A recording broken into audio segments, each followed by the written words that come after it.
Assalamualaikum warahmatullahi wabarakatuh. Halo semuanya, perkenalkan nama saya Yariska Putri Arleta dari kelas 10 DKV 1.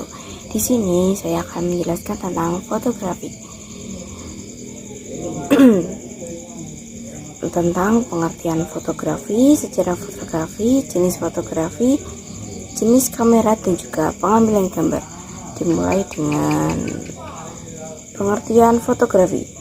Fotografi adalah proses melukis atau menulis dengan menggunakan media cahaya.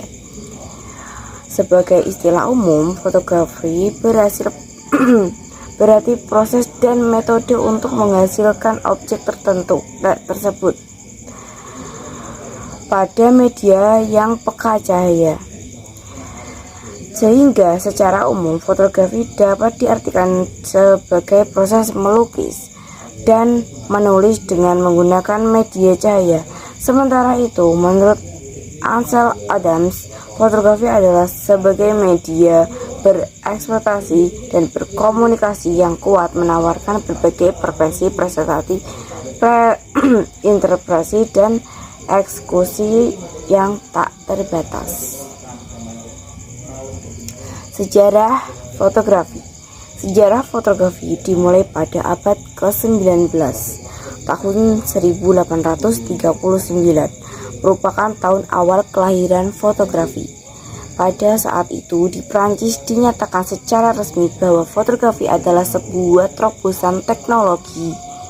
Saat itu rekaman dua dimensi seperti yang dilihat mata sudah membuat permanen. Prinsip dimensi seperti yang dimiliki mata. Awal fotografi telah dikenal sejak abad ke-5 SM oleh ilmuwan Cina bernama Moti yang menyebutkan bila seberkas cahaya yang memancar dari suatu benda diloloskan melalui sebuah lubang kecil dalam sebuah ruangan yang gelap, maka bayangan benda akan diproyeksikan sesuai dengan bentuk asli secara terbalik. Penemuan fotografi bersinar ketika Niels Neighbors sukses menciptakan dokumen pertamanya pada tahun 1826 melalui proses pemaparan sinar matahari selama beberapa hari yang dikenal dengan proses heliography. Untuk sejarahnya lebih lanjut,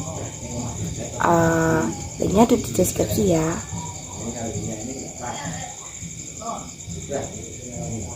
Berikut saya akan menjelaskan tentang jenis-jenis fotografi. Jadi jenis-jenis fotografi itu ada 17, namun saya akan menjelaskan beberapa saja. Jenis fotografi. Fotografi potret. Potret bisa dibilang dengan jenis fotografi yang paling populer. Saat itu hampir semua orang mempraktekkan genre fotografi ini dengan smartphone mereka dan bisa memotokan teman ataupun berpotret sendiri. Kalau potret sendiri namanya selfie. Yang kedua, still life photography.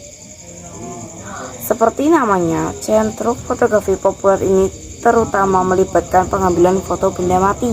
Contohnya seperti mengambil foto gambar tas, sepatu, atau alat kosmetik lainnya. Yang ketiga, fotografi landscape. Yang suka traveling pasti banyak sekali foto landscape.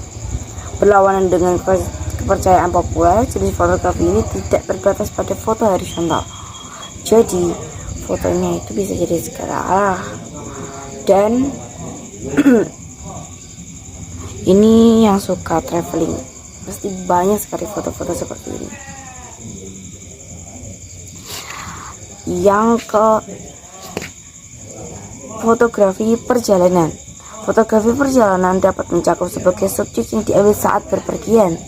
Contoh, berpergian keluar kota. Biasanya kita menyempatkan untuk mengambil foto jalan, mall, ataupun yang ada di jalanan. Fotografi hewan peliharaan. Fotografi hewan peliharaan mengikuti banyak konsep dan teknik fotografi potret yang sama, kecuali Anda dapat sedikit bersenang-senang dengan fotografi hewan peliharaan. Seperti Anda memiliki kucing ataupun hewan lainnya seperti harimau. Mungkin Anda bisa memotretnya sambil bersenang-senang dengan hewan peliharaan Anda. Fotografi makanan. Biasanya fotografi makanan adalah kegiatannya cewek-cewek. Sebelum makan harus difoto dulu. Itu bisa diambil untuk sebagai kenang-kenangan sebelum masuk ke perut. Fotografi olahraga. Fotografi olahraga cenderung yang lebih profesional yang melibatkan banyak pembatasan berkecepatan tinggi. Jadi kalau ingin memfoto orang yang berolahraga itu harus dengan kecepatan yang tinggi, karena orang yang sedang melakukan olahraga atau sepak bola, voli itu mesti kan gerak terus. Jadi kita harus memotretnya dengan kecepatan tinggi.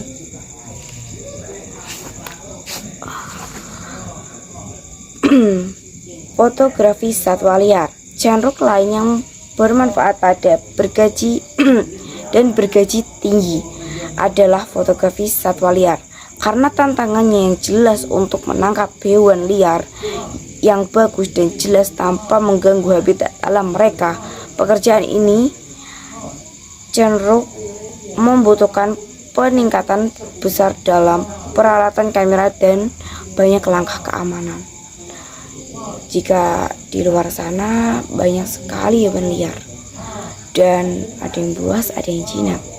Jadi kita harus memerlukan kemampuan fotografi yang sangat tinggi untuk bisa memotret hewan liar. Fotografi makro. Mereka ingin mengambil gambar yang benar-benar luar biasa, cenderung menyukai fotografi makro. Fotografi makro adalah jenis fotografi yang mengambil gambar dengan jarak yang sangat dekat, yang memperlihatkan detail-detail yang tidak kelihatan dengan mata telanjang. Fotografi acara. Fotografi acara adalah genre yang luas dan populer yang mencakup banyak jenis acara tertentu seperti konser, ulang tahun, rapat, perusahaan, dan pernikahan. Fotografi komersial. Mirip dengan bagaimana fotografi perjalanan mencakup sebagai subgenre, fotografi komersial dapat mencakup banyak jenis fotografi. Namun dalam semua kasus, klien adalah perusahaan atau organisasi. Fotografi mode. Dan selanjutnya fotografi dokumenter. Stok fotografi, fotografi cuaca, fotografi arsitektur. Fotografi arsitektur, saya akan menjelaskan sedikit. Fotografi arsitektur adalah fotografi yang mengambil gambar bangunan dengan detail-detail yang tertentu. Fotografi ekspor panjang. Biasanya ini diambil dengan gaya foto 0,5 untuk menghasilkan hasil yang lebih menarik dan terlihat semua detail-detailnya. Seni rupa. Fotografi bayi yang baru lahir. Biasanya ibu-ibu kece melakukan photoshoot kepada anak bayinya yang masih mungil, entah dengan tema bulan, tema matahari, dan masih banyak lagi. Fotografi perjalanan. Biasanya orang-orang yang suka memotret jalanan adalah orang-orang yang suka berpergian dan suka dengan suasana malam di jalan. Jumlah foto. Mungkin itu yang bisa saya jelaskan tentang jenis fotografi.